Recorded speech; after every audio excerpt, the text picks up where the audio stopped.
Hi, welcome back to my channel again. It's my second video this year. That's a joke. This bitch.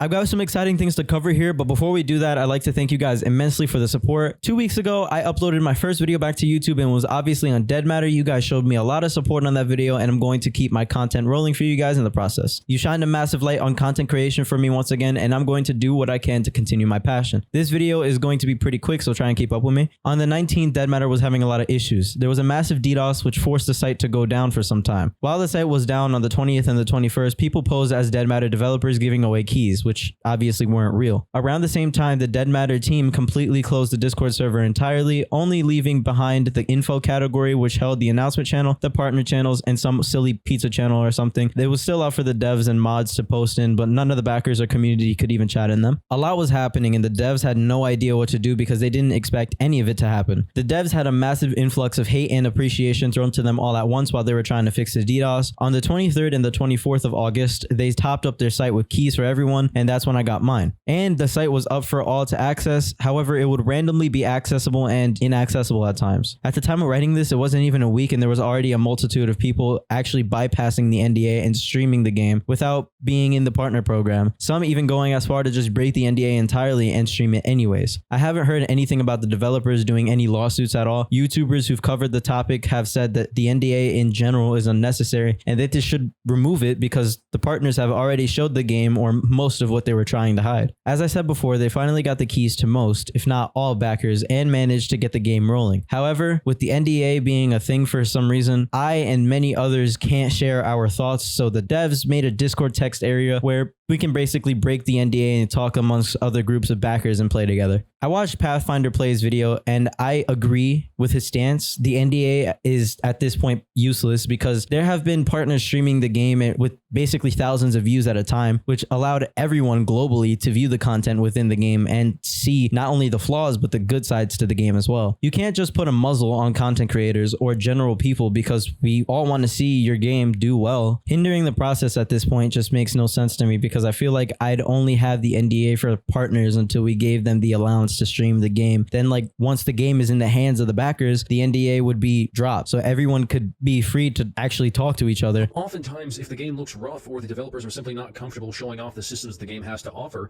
they will place an NDA on the project to ensure that the game doesn't get out into the public eyes quite yet. Because after all, first appearances are everything. But there is something that is destroying the whole point of the NDA, and that is the Dead Matter policy itself and those who have gone through nefarious means to get the game streaming altogether. I'll explain. If the purpose of the NDA is what I mentioned above, which is the historical meaning and usage of the NDA, then it is already broken. Because, with all due respect to the partners and developers, they have already shown the game itself, bugs, glitches, features, and all, to the world.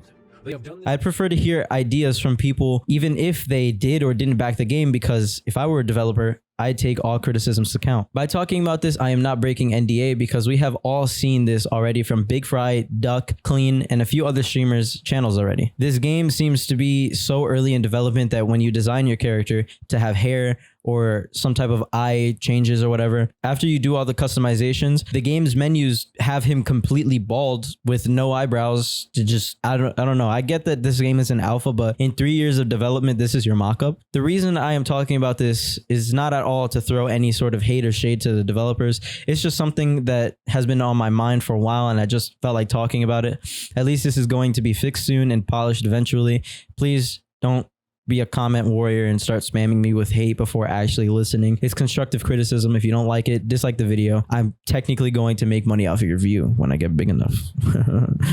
I hope. I'm not going to be basing these thoughts off of my own gameplay. I'm going to base them off of other streamers' gameplay instead, so I won't break the NDA. While watching these streamers play, the animations are nice, amazing sound effects actually, great designs. There are a lot of things that they had worked on. However, there's a lot of weird stuff that I have seen and a lot of weird things that happen where the game would just randomly have frame dips. Hopefully everything gets fixed. I really enjoy the game. I like the look of it. It just looks nice and clean. In my opinion, I feel like this game could be a big changer for a lot of the survival genre type of games that are out currently. I like the fact that these are indie devs that are working on this and not like some AAA developers. The indie developer scene is very odd because let's say with these developers, sometimes they don't even take the criticism and they just want to ban the people. Like, I get it. Criticism is hard to take, even from me.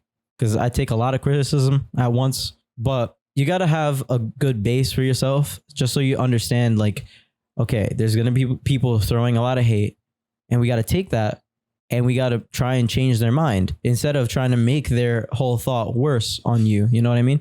I really want to see this game succeed. I know there's been a lot of problems and there are a lot of people who just want to see it fail, but I want to see what they can do for the survival game industry. There's a lot of work to be done, and I want to work with the devs and do my part as a backer and give them feedback so they can fix a lot of these issues.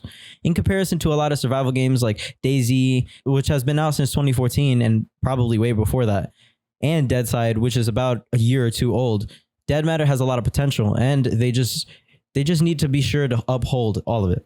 I feel like it's unfair to really compare DM to DayZ because DayZ has been out for a long time and has a massive community. Even DayZ has a ton of bugs at this point, and I wouldn't consider DayZ early access. It's been out for how long? Hopefully in the future we get all of the content promised and DM gets a bigger team. This is my last video on Dead Matter for a while. If there's any news, I'll probably talk about it. But for now, we got to look at some other games, boys. I hope you guys liked the video. This has been a long time coming because I had a lot going on. I had my birthday on the 28th. And, you know, just chillaxing. So I haven't really been able to get to the video, but I really hope you guys enjoyed it. Tune in for my next video. It's probably going to be in another week if the game I find doesn't, you know,